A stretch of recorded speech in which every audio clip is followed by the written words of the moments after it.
गुर्दे का फेल हो जाना, गुर्दे का सिकुड़ जाना या गुर्दे में इन्फेक्शन या गुर्दे में दर्द है, पथरी का दर्द है या वगैरह गोली इस्तेमाल करने वाले लोग जो हैं उनके जो गुर्दे में उनका फेल हो जाना, उनके गुर्दे का सिकुड़ जाना, गुर्दे में पथरी हो जाना, पेन होना, इन तमाम अमराज के साथ साथ जरियान है, इतलाम है, मनी पतली है, मनी को गड़ा करना चाहते हैं, इतलाम जैसी बीमारी से निजात पाना चाहते हैं, तो ये नुस्खा आप लोगों के लिए।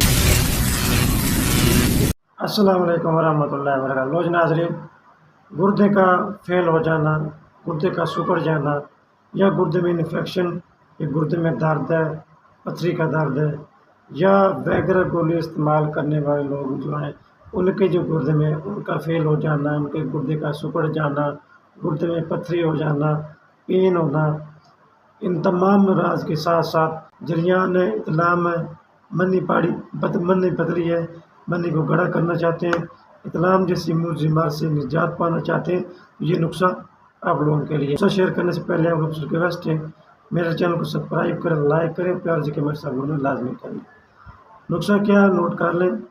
सतावर 100 ग्राम, तुखम रेहान 50 ग्राम, ताल मखाना 50 ग्राम, इन सारी चीज़ों का आपने पाउडर कर लेना। पाउडर करने के बाद आपने इस्तेमाल कैसे करना है, 1 चम्मच रोज़ाना नमाज असर के बाद, 1 चम्मच रोज़ाना नमाज असर के बाद खाली पेट इस्तेमाल करना है। 1 हफ्ता इस्तेमाल करने से इंशाअल्लाह आपको वाज़ेह फ़र्क आना शुरू हो जाएगा। आपको गुर्दे जो का इन्फेक्शन है वो भी ख़त्म हो जाएगा।